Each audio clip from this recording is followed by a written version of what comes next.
Hi hello నమస్తే, welcome to my channel. నేను మీ రంగమోహన్ అండి. ఇప్పుడు మనం తుంగభద్రా నది ఒడ్డున ఉన్నామండి. తుంగభద్రా నది ఒడ్డున కొలువై ఉన్న అష్టాదశ శక్తిపీఠాలలో ఒకటైన జోగులాంబ టెంపుల్ దగ్గర మనం ఉన్నామండి. చాలా బాగుంది టెంపుల్ ఇక్కడ. కానీ ఇప్పుడు సమ్మర్ కావడంతో వాటర్ ఏమీ లేవు, చాలా తక్కువ మొత్తంలో ఉన్నాయి వాటర్ మటుకు. మనం జోగులాంబ టెంపుల్లోకి వచ్చేసామండి. జోగులాంబ టెంపుల్ మనకి అష్టాదశి శక్తిపీఠాలలో ఒకటి. ఇది తెలంగాణలో ఉందండి. కర్నూలు నుంచి రావచ్చు, లేదంటే హైదరాబాద్ నుంచి రావచ్చు అండి. బస్సులో ఉన్నాయి జోగులాంబ టెంపుల్కి. చాలా చాలా బాగుందండి. అసలు మిస్ కాకుండా చూడవలసిన టెంపుల్లో ఇది ఒకటండి, జోగులాంబ టెంపుల్. అమ్మవారు ఇక్కడ చాలా బాగున్నారు. దర్శనం కూడా చాలా ఫ్రీగా అయిపోయింది. ఎక్కువ మంది క్యూ కూడా లేదండి. పబ్లిక్ హాలిడే అయినా చాలా తక్కువ మంది ఉన్నారు. కానీ ఇక్కడ దర్శనం అంతా అయిపోయి నాకు చాలా బాధ వేసింది ఏంటంటే, ఇక్కడ టెంపుల్స్ అండి. టెంపుల్ మనకి చాలా అష్టాదశ శక్తిపీఠాలు ఒకటని చెప్పుకున్నాం కదా. ఇంత గొప్ప టెంపుల్ని చాలా విధ్వంసం చేశారనమాట. చూడండి, మనం చేస్తున్న టెంపుల్ మొత్తం ఇప్పుడు ఇక్కడ ఉన్న బొమ్మలన్నీ చూడండి. ఆర్కిటెక్చర్ చాలా చాలా బాగుందన్నమాట. అసలు చిన్న చిన్న విగ్రహాలు, పెద్ద విగ్రహాలు, బొమ్మలు, టెంపుల్ మీద గోపురాలు చాలా బాగున్నాయి. కానీ ఇక్కడ చెప్తున్నాం కదా, బాగా నాశనం చేశారనమాట టెంపుల్ మటుకు. కానీ ఈ మధ్యకాలంలో కొంచెం అభివృద్ధి చేసి సపరేట్గా ఇప్పుడు ఫస్ట్ మనం చూసిన టెంపుల్ని అప్పుడు పెట్టారనమాట. ఈ మధ్య కట్టిన టెంపుల్ అండి. ఓల్డ్ టెంపుల్లో మటుకు పూజలు అయితే చేయట్లేదు. మొత్తం మనం వెళ్ళి జస్ట్ సందర్శించుకొని రావచ్చు. ఆ శివలింగాలు అన్నీ తీసేశారనమాట. ఇవి ఈ మధ్య పెట్టినాయి. ఇక్కడ పూజలు అయితే చేయట్లేదులే, కానీ నార్మల్గా మనం వెళ్ళి.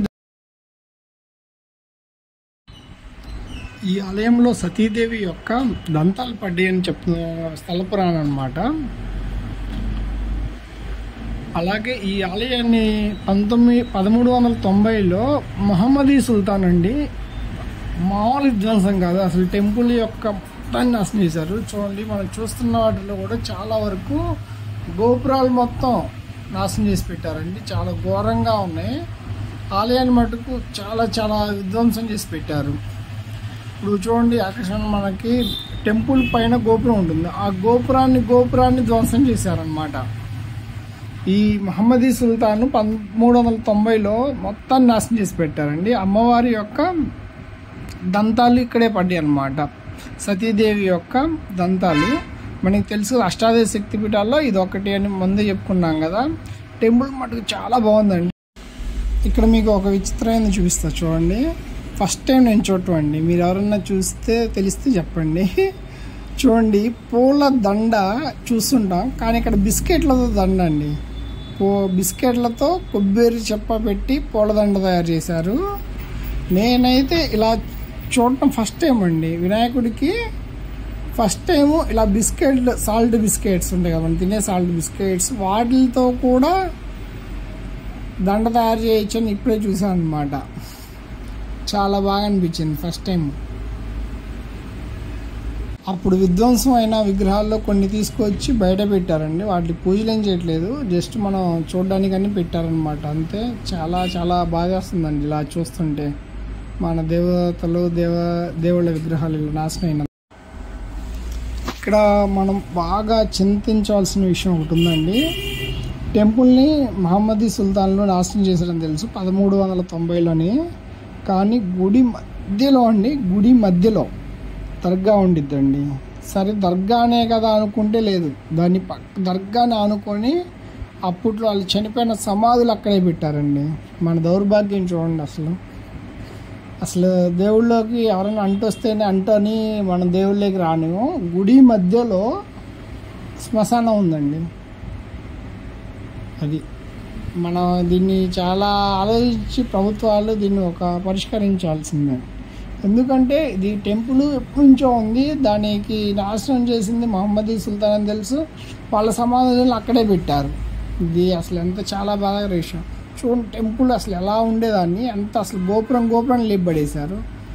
ఇంతేకాదు, లోపల చిన్న చిన్న విగ్రహాలు దేవుళ్ళ లోపల. ఇప్పుడు మనం చూస్తున్న శివలింగం కూడా ఇప్పుడు కాదండి, ఈ మధ్య తీసుకొచ్చి పెట్టారు. పూజలు ఏం చేయట్లేదు.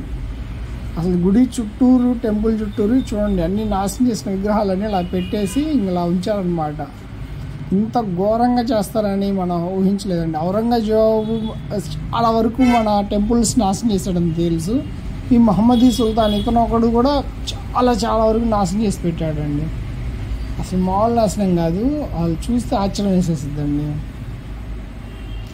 2005లో మనకి ఫస్ట్ మనం చూసిన టెంపుల్ని నిర్మించారు. అసలు ఆ నంది విగ్రహం కానీ ముందు ఉన్నాయని ఇవన్నీ నాశనం వేసండి, తీసుకొచ్చి పెట్టినవి.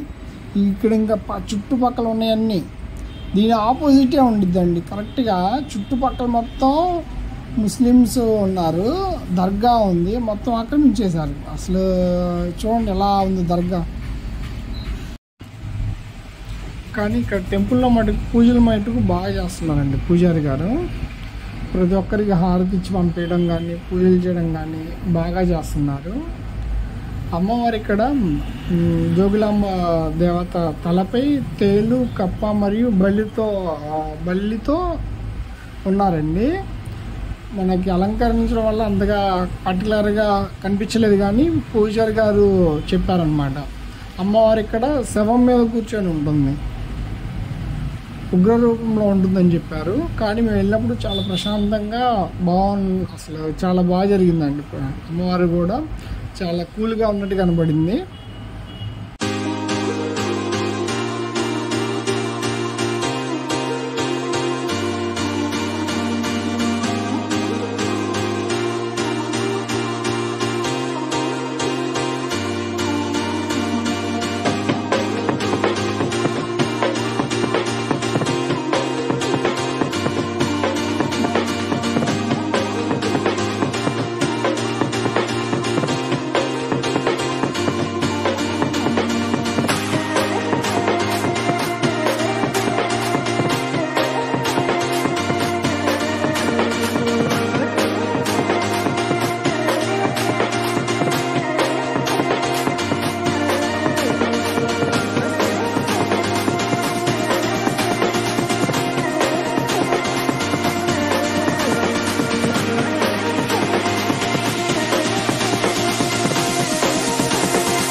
ఇక్కడ ఈ టెంపుల్లో ఉన్నంతసేపు నాకైతే ఆ బహుమనీ సుల్తాన్ మీద కోపం మామూలుగా రావట్లేదండి. అసలు ఇలా టెంపుల్ని నాశనం చేయాలని వాళ్ళకి కోరిక ఎలా వస్తుందో నాకైతే అర్థం కాదు. ప్రతి విగ్రహం మీద, ప్రతి గోడ మీద నాశనం చేసి పెట్టారండి.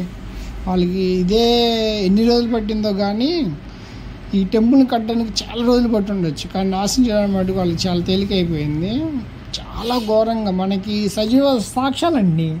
హిందువుల్ని ముస్లిం కింద బలవంతంగా ఎలా మార్చారో, మన హిందూ దేవుళ్ళ మీద వాళ్ళకి ఎంత కోపమో ఔరంగజేబుకి కానీ, బహుమనీ సుల్తాన్కి కానీ, వీళ్ళందరికీ ఈ టెంపుల్ని చూస్తే మటుకు బాగా అర్థమవుతుందండి. అలా ఇక్కడ నాగతీర్థం అని ఉంటుందండి. ఇక్కడికి వెళ్ళి స్నానాలు చేయాలంట. జస్ట్ ఆ కోలేంట్లోకి వెళ్ళి నీళ్ళు నెత్తిమించి చల్లుకుంటే పాపాలు పోతాయి అంటారండి. టెంపుల్ మటుకు కంపల్సరీ ప్రతి ఒక్కరు చూడవలసిన టెంపుల్ అండి. చాలా చాలా బాగుంది.